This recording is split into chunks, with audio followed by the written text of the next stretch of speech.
我是中央研究院资讯所 OpenISDM 计划的蔡生汉，同一个子计划成员还有欧一中及尤正伟。今天 Virtual Repository 简称 VR 是一个管理灾难资料的框架。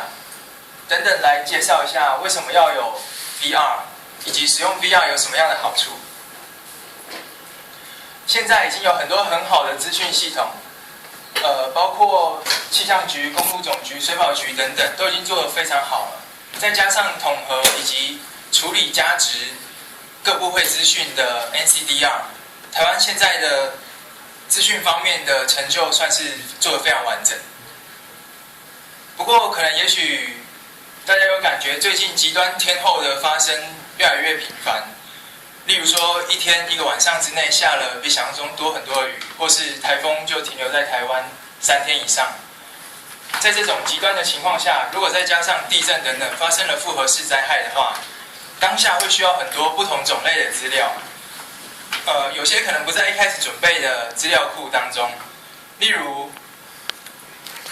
因应不同的使用者，也许有些人需要掌握旅客及登山客的资讯，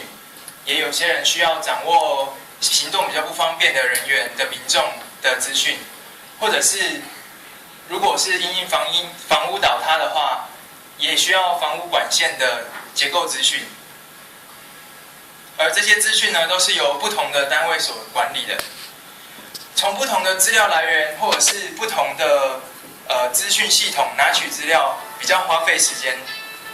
有时候可能也拿不到，或者是不知道该去哪边拿。如果要获得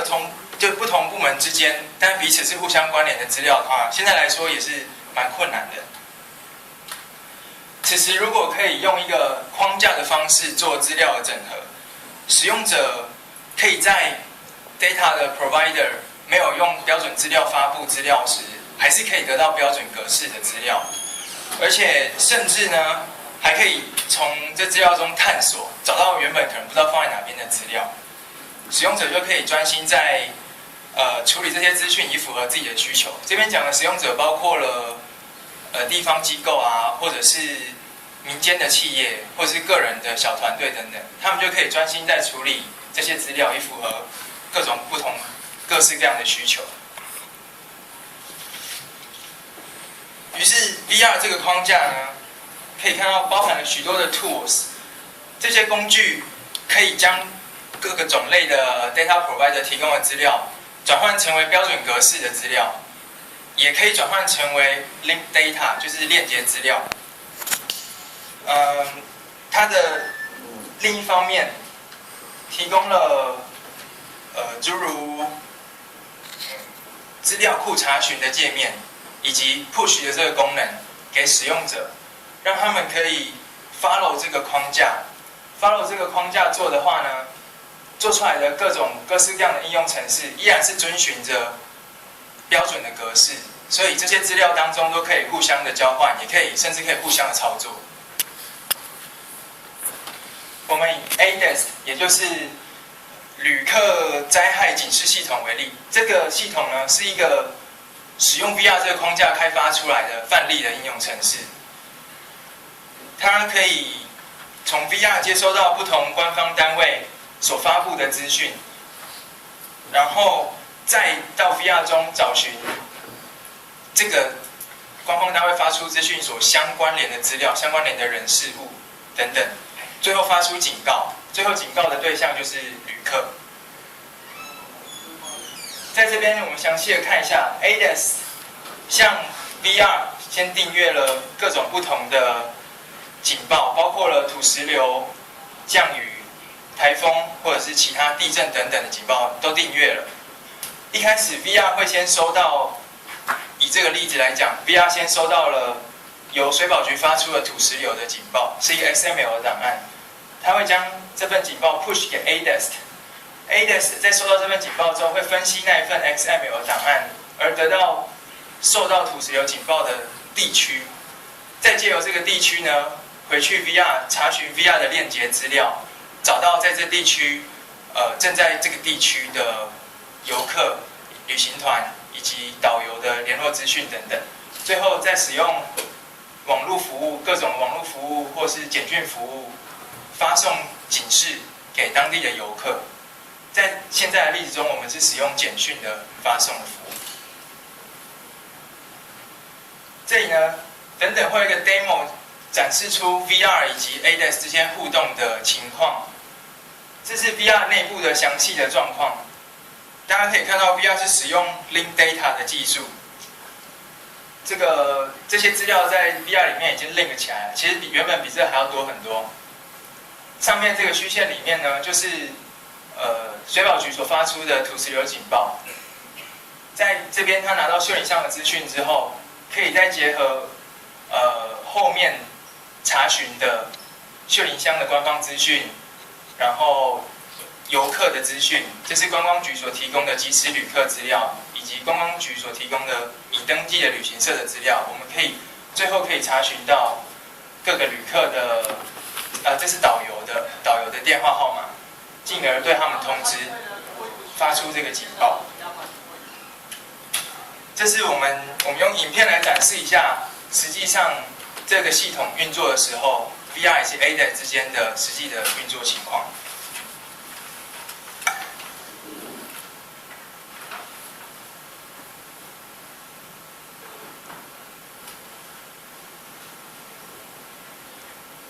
一开始的时候呢 ，ADAS 先向 VR 订阅了他们所需要的 alert 资料，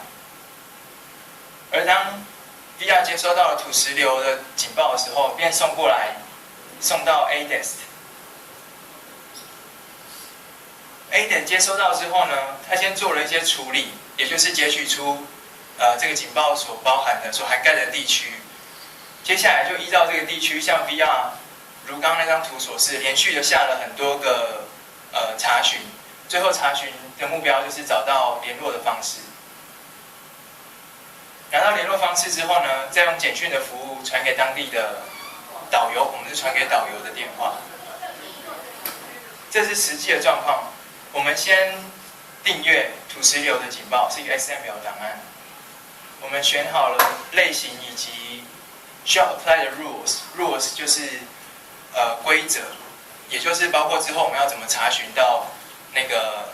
旅客资料的这份规则。选好了之后呢，就可以进行订阅。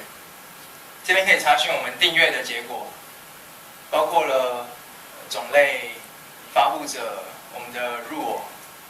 还有一些其他的资讯、时间资讯等等。按了刚刚那个小小的放大镜之后呢 ，ADAS 就进入 standby 的状态，等待alert 传送出来的时候，它会收到，并且可以就是开始处理。现在就等着要收，现在就收到了。这个收到的时候，它已经包括查询的部分都已经做了，一路查询到最后得到了 contact information， 然后开始送 SMS 简讯。这时候呢，我们用了3种，一个 Android， 一个 iPhone， 以及一个灯phone，都是可以收到的。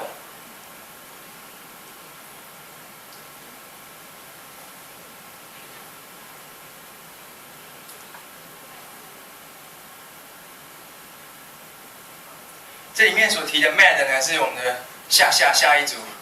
会报告的，是一个给旅客或者是比较人生地不熟的人，反正就是很好用的一个软体，也是用 VR 这个框架所要开发，就做一下广告这样。OK， 以上是我们的报告，请问各位有没有什么样的问题？我在想说要全部报告完再一起讨论，还是要？是这样。我想就一个问题就好了，就因为你帮我们省了2分钟，所以可以开放一个问题这样子，好不好？那如果还是说待会希望你先不要走了，然后待会我们报告完了之后，我们再一起讨论。也许可能会更热闹一点。那我想我们先6组都报告，我们再一起讨论，因为我们人数可能比较不多，应该可以这样。那我想感谢我们的蔡研究员哈。那第2篇。